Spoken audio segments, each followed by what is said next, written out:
Hyderabad central university రణరంగంగా మారింది. Varsity భూములను కాపాడుకోవాలనుకున్న పాపానికి విద్యార్థులపై రేవంత్ సర్కార్ రెచ్చిపోయింది. పండుగ పూట పోలీసులతో వాళ్ల వీపులు పగలగొట్టించింది. అడ్డు వచ్చిన విద్యార్థినల్లా లాఠీలతో గొడ్డును బాదినట్టు బాదారు. కాళ్లు చేతులు బంధిస్తూ జుట్టు పట్టి జంతువుల్లా ఈడ్చుకెళ్లి వాహనాల్లో ఠాణాలకు తరలించారు. బట్టలు చిరిగిపోతున్నాయని ఆడపిల్లలు రోధిస్తున్నా పట్టించుకోకుండా గుంజుకెళ్లారు.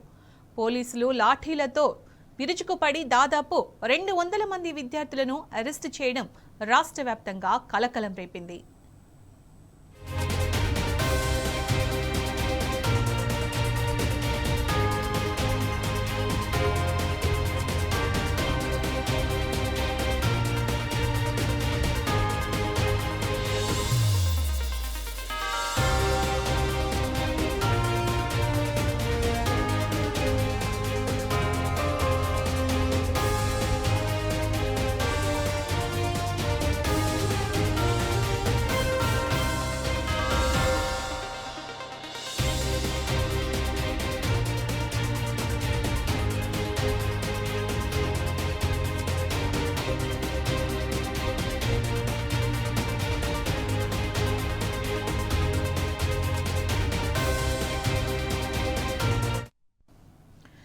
గచ్చిబౌలి హెచ్సియు దగ్గర పోలీసులు భారీగా మోహరించారు. యూనివర్సిటీలోకి జేసీబీలు రావడంతో విద్యార్థి సంఘాలు ఆగ్రహం వ్యక్తం చేస్తున్నాయి. మరిన్ని వివరాలు మా క్రైమ్ బ్యూరో చీఫ్ భాస్కర్ అందిస్తారు. భాస్కర్, హెచ్సియు దగ్గర ప్రస్తుతం సిచ్యుయేషన్ ఎలా ఉంది? అప్డేట్స్ ఏంటి? గచ్చిబౌలి హైదరాబాద్ సెంట్రల్ యూనివర్సిటీ వద్ద భారీగా పోలీసులు మోహరించారు. యూనివర్సిటీ మెయిన్ గేట్ వద్ద పోలీసులు లోపలికి వెళ్లేటువంటి వారిని క్షుణ్ణంగా తనిఖీ చేస్తూ వెళ్తున్నటువంటి విద్యార్థుల ఐడి కార్డులను పరిశీలించి లోనికి పంపిస్తున్నటువంటి పరిస్థితి కనిపిస్తోంది. యూనివర్సిటీ సిబ్బందితో పాటు పోలీసులు సైతం గేట్ లోనే ఉండి చెక్ చేస్తున్నారు. దాదాపు 400 ఎకరాల భూమి అమ్మకాన్ని వ్యతిరేకిస్తూ విద్యార్థి సంఘాలు 4 రోజులుగా తీవ్రమైనటువంటి ఉద్యమం చేస్తున్నా కూడా ప్రభుత్వం పట్టించుకోకపోవడం, వెనక్కి తగ్గకపోవడంతో పక్కన పెడితే ఇటు విద్యార్థులపైన అక్రమ కేసులు పెడుతున్నారు. ఇవాళ ఉదయం దాదాపు 50 నుంచి 60 జేసీబీలు ఒకేసారి యుద్ధ భూమి తలపించేలా యూనివర్సిటీలోకి ఎంటర్ అయ్యి అక్కడ ఉన్నటువంటి మొత్తం వాటన్నింటినీ కూడా క్లియర్ చేస్తూ భూమిని చదువు చేస్తున్నటువంటి పరిస్థితి కనిపిస్తోంది. ఈ నేపథ్యంలో అక్కడికి వస్తున్నటువంటి విద్యార్థులపై, ఉద్యోగులపై పోలీసులు నిఘా పెడుతున్నారు. ఉదయం 8 గంటల నుంచే దాదాపు 50 జేసీబీలు ఒకేసారి అక్కడికి వచ్చి పనులు చేస్తున్నటువంటి పరిస్థితి కనిపిస్తోంది. యూనివర్సిటీలోకి జేసీబీలు రావడంతో విద్యార్థి సంఘాలు ఆగ్రహం వ్యక్తం చేస్తున్నటువంటి పరిస్థితి కనిపిస్తోంది. భూముల వేలానికి వ్యతిరేకంగా హైదరాబాద్ సెంట్రల్ యూనివర్సిటీలో విద్యార్థుల ఆందోళనలు దాదాపు 4 రోజులుగా కొనసాగుతున్నాయి. నిరసనలో పాల్గొనే విద్యార్థులపై ఆదివారం నాడు జరిగినటువంటి లాఠీ చార్జ్ సంబంధించి గచ్చిబౌలి పోలీసులు తాజాగా పలు సెక్షన్లపై విద్యార్థులపై నమోదు చేసినటువంటి సెక్షన్లను కూడా వాటన్నింటినీ కూడా రిలీజ్ చేశారు. పిహెచ్డి విద్యార్థులు ఎర్రం నవీన్ కుమార్, డాక్టర్ రోహిత్ బొండువుల ఇద్దరిపైన కూడా సెక్షన్ 329(3), 1181, 132, 191(3), 351(3), రెడ్ విత్ 303(5) బిఎన్ఎస్ సెక్షన్ల కింద కేసులు నమోదు చేశారు. మొత్తం అన్ని విద్యార్థి సంఘాలకు సంబంధించి ఏబీవీపీ, ఎస్ఎఫ్ఐ, టీడీఎస్యు మొత్తం యూనివర్సిటీలో ఉన్నటువంటి అన్ని విద్యార్థి సంఘాలకు సంబంధించి ఐక్య విద్యార్థి సంఘంగా ఏర్పడి వీళ్ళంతా కూడా ఈ ఆందోళన కొనసాగిస్తున్నారు. అలాగే ఇంకా కొంతమంది పైన కూడా కేసులు నమోదు చేసేందుకు పోలీసులు రంగం సిద్ధం చేసినటువంటి నేపథ్యంలో ఎస్సీలో భారీగా పోలీసుల మోహరింపు, బందోబస్తు కొనసాగుతోంది.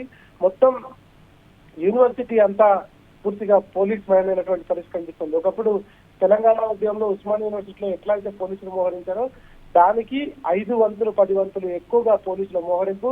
దాదాపు 400 ఎకరాల్లో జేసీబీలతో భూమిని సమీక్షిస్తున్నటువంటి రేవంత్ సర్కారు కార్యక్రమాన్ని పూర్తిగా వ్యతిరేకిస్తూ ఈ కార్యక్రమాన్ని వెంటనే ఆపివేయాలని కూడా విద్యార్థులు తీవ్రంగా వ్యతిరేకిస్తున్నటువంటి నేపథ్యంలో విద్యార్థులపైన అక్రమ కేసులు పెట్టి దాదాపు 4 రోజులుగా ఆయా పోలీస్ స్టేషన్లకు తరలించుకుంటూ తీవ్రంగా గాయపడినటువంటి విద్యార్థులను ఇప్పటికీ ఆసుపత్రి తరలించారు. కొంతమంది ఆసుపత్రిలో మరికొంతమంది పోలీస్ స్టేషన్ లో ఉన్నటువంటి పరిస్థితి కనిపిస్తోంది. నిన్న బీఆర్ఎస్ ఎమ్మెల్సీ శ్రవణ్ తో పాటు మాజీ మంత్రి శ్రీనివాస్ గౌడ్, అదేవిధంగా ఇతర విద్యార్థి నాయకులందరూ కూడా మాదాపూర్ పోలీస్ స్టేషన్ కు వెళ్లి అక్రమంగా అరెస్ట్ చేసినటువంటి విద్యార్థులను వదిలిపెట్టాలని తీవ్రంగా వాళ్ళు వాదించినటువంటి నేపథ్యంలో వదిలేంత వరకు అక్కడ నుంచి బయటకు రాము అని చెప్పినటువంటి నేపథ్యంలో పూర్తి స్థాయిలో అక్కడ ఉన్నటువంటి విద్యార్థులందరినీ కూడా అని వాళ్ళందరినీ కూడా బయటకు పంపించినటువంటి పరిస్థితి. ఇవాళ రేవంత్ సర్కారు ప్రభుత్వంలో డబ్బులు లేవనేటువంటి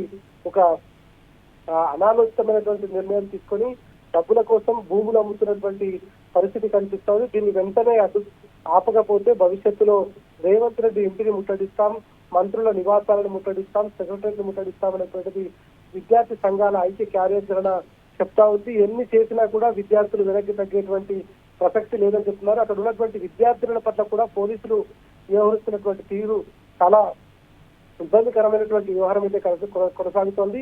హైదరాబాద్ సెంట్రల్ యూనివర్సిటీలో దాదాపు ఉన్నటువంటి విద్యార్థులందరూ కూడా దేశంలోని అన్ని ప్రాంతాల నుంచి ఇక్కడికి వచ్చి చదువుకునే వారు ఉంటారు. ఇది ఈ హైదరాబాద్ లో ఉన్నటువంటి సెంట్రల్ యూనివర్సిటీకి ఒక గొప్ప పేరు కూడా ఉంది. గతంలో విద్యార్థి రోహిత్ వేముల చనిపోయిన సందర్భంలో రాహుల్ గాంధీ ఇక్కడికి వచ్చి అనేక సార్లు పరామర్శించి జరిగినటువంటి ఇన్సిడెంట్ కి సంబంధించి రాజకీయాలు చేశారు తప్ప తమ వైపు ఎప్పుడూ కూడా లేడు.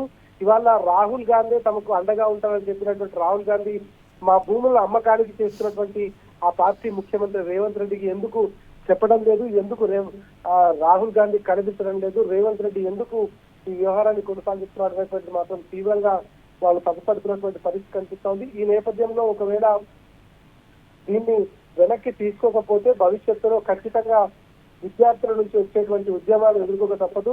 ఎట్టి పరిస్థితుల్లో యూనివర్సిటీని కాపాడుకోవడానికి మేము ఖచ్చితంగా దీనికి సంబంధించినటువంటి పోరాటం కొనసాగిస్తాం. ఎన్ని జేసీబీలకు వచ్చి ఏం చేసినా కూడా ఒక ఈచ్ జాగా కూడా తీసుకువెళ్లకుండా అడ్డుకుంటామని చెప్తున్నారు. రేవంత్ సర్కార్ మాత్రం దాదాపు 400 ఎకరాల్లో ఉన్నటువంటి హైదరాబాద్ సెంట్రల్ యూనివర్సిటీ భూముల అమ్మకం పెట్టడం మాత్రం తీవ్రంగా ఖండిస్తున్నటువంటి విద్యార్థి సంఘాలు వాళ్ళ పోరాటాన్ని కొనసాగిస్తున్నటువంటి పరిస్థితి కనిపిస్తోంది. పోలీసులకు మాత్రం పైనుంచినటువంటి ఆదేశాల మేరకు పోలీసులు ఖచ్చితంగా విద్యార్థుల పట్ల ఈ రకమైనటువంటి వ్యవహారాన్ని కొనసాగించడం పట్ల మాత్రం విద్యార్థి సంఘాలు దీనికి తీవ్రంగా తప్పుపడతా ఉన్నాయి. ఇప్పటికీ పూర్తిగా హైదరాబాద్ సెంట్రల్ యూనివర్సిటీ పూర్తిగా పోలీస్ పహారాలో కొనసాగుతుంది. దాదాపు 50 జేసీబీలతో భూమి అయితే చదువు చేస్తున్నటువంటి పరిస్థితి కనిపిస్తా ఉంది. Sunitha. Right Bhaskar, thank you.